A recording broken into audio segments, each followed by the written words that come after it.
Dans le cadre de notre chef-d'œuvre, en terminale Bac Pro, on a eu une demande de notre enseignante de lettres et histoire qui souhaitait aménager sa salle de classe flexible. Mais elle voulait pas n'importe quel meuble, elle souhaitait un meuble qui raconte une histoire. Pour la recherche artistique, les élèves de terminale Bac Pro nous ont demandé de réfléchir à la forme que pouvait prendre le meuble. On leur a proposé de lui donner la forme d'une caisse de transport, un objet brut marqué par le temps, car pour nous, le savoir est un trésor qui se transmet et que l'on protège.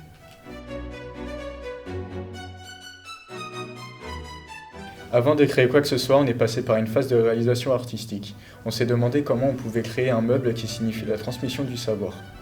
On est passé par plusieurs idées, plusieurs inspirations et plusieurs matériaux. Avec notre prof d'art appliqué, on a fait plusieurs tests, notamment avec la colle, l'acétone, le papier transfert et la marqueterie de paille. Sur les portes du meuble, on a gravé la grande vague d'Okuzai. C'est un petit clin d'œil à notre département, la Charente-Maritime, car notre lycée est au bord de l'océan. C'est aussi un symbole, car le savoir se transmet comme une vague, d'une génération à une autre. Pour la conception du meuble, on a été approché par les Bac Pro afin de mener un travail de tutorat. Donc notre travail, ça a été d'organiser tout le meuble à l'aide de la CAO-DAO, donc tout ce qui va être logiciel tel que SolidWorks et AlphaCam. On a dû penser tous les usinages, assemblages. Avec du coup les Bac Pro, on a mis en place des fiches de suivi, donc ils avaient des missions à faire et nous derrière on devait contrôler chaque étape. Donc on a instauré aussi un contrôle de qualité dans cette conception. On a commencé la fabrication du meuble à l'atelier en faisant des points réguliers avec les BTS. On est passé après au débit, au délignage, au courroyage, à l'assemblage. Après on a poncé, bien évidemment, le meuble. Et ensuite, c'est là que le projet de l'écrin du savoir a vraiment pris forme.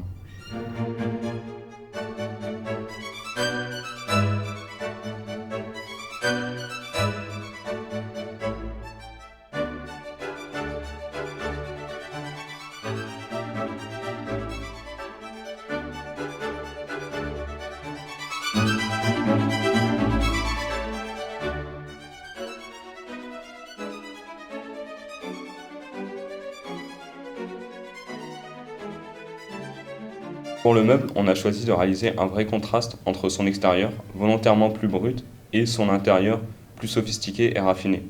Cet effet a été pensé dans le but de surprendre le spectateur au moment de l'ouverture, lui donnant l'impression d'y ouvrir un écrin et d'y découvrir son bijou. Le tiroir à lettres est recouvert par des pages déchirées qui représentent des fragments de pensée. À l'intérieur de ce tiroir, il y aura des brouillons d'écrivains, des livres et des textes patrimoniaux.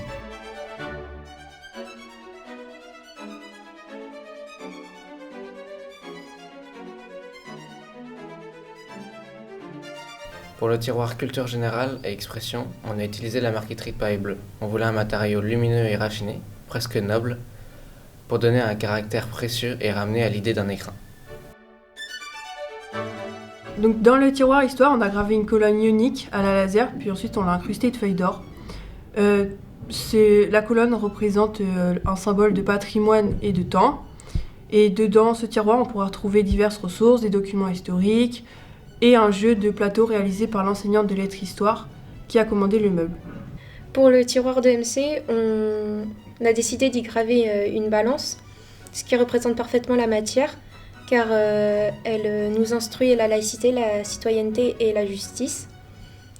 À l'intérieur de ce tiroir, on peut y trouver des affiches d'ONG et de quoi faire des débats en classe, comme des sabliers, des minuteurs ou encore des dictaphones. La géographie est représentée par un planisphère entre deux plaques de plexiglas. C'est une invitation à explorer le monde. Dans le tiroir, nous pourrons y retrouver des crayons de couleur, des fonds de cartes et de quoi fabriquer des maquettes.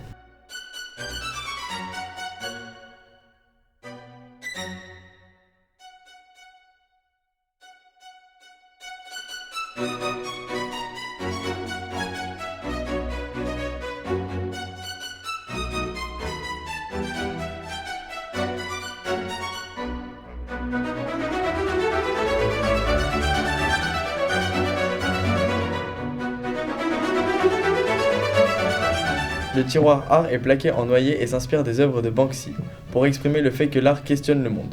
On y retrouve plusieurs ressources comme des peintures, des sculptures en 3D réalisées par la classe de BMA ou des objets célèbres du design de mobilier. On a aussi gravé des QR codes sur des plaques de médium.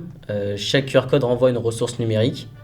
La plupart du temps, il s'agit de murs collaboratifs utilisés par l'enseignante lettres histoire. Il sera utilisé dans les salles de classe flexibles. Durant ce projet, on a été sollicité par les terminales Bac Pro. Ils nous ont sollicité pour ajouter une part de technicité à l'ouvrage. On a donc décidé d'ajouter un tiroir secret. Un tiroir secret qu'on a dessiné plusieurs fois, on a fait plusieurs versions. On a choisi une version qui s'adaptait correctement au quincaillerie qu'on utilisait.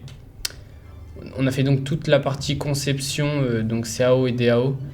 Et c'est un tiroir secret qu'on a donc créé nous-mêmes et qu'on a nommé Héritage. Donc comme vous avez pu le voir à travers cette vidéo, l'écrin du savoir, c'est avant tout un chef-d'œuvre interdegré et interclasse. Donc les étudiants en BTS développement réalisation bois ont surtout travaillé sur la conception du projet dans une optique d'optimisation de fabrication. Les menuisiers techniciens fabricants et les techniciens menuisiers agenceurs ont travaillé vraiment sur la fabrication du meuble. Et enfin, nos étudiants en brevet des métiers d'art première année ont plutôt fait toute la recherche artistique et ils ont travaillé sur la customisation du meuble. Donc finalement, ce que vous avez pu voir ici, c'est que l'écrin du savoir, c'est avant tout un meuble ressource, mais aussi et surtout une manière de placer la culture et les arts au cœur des enseignements.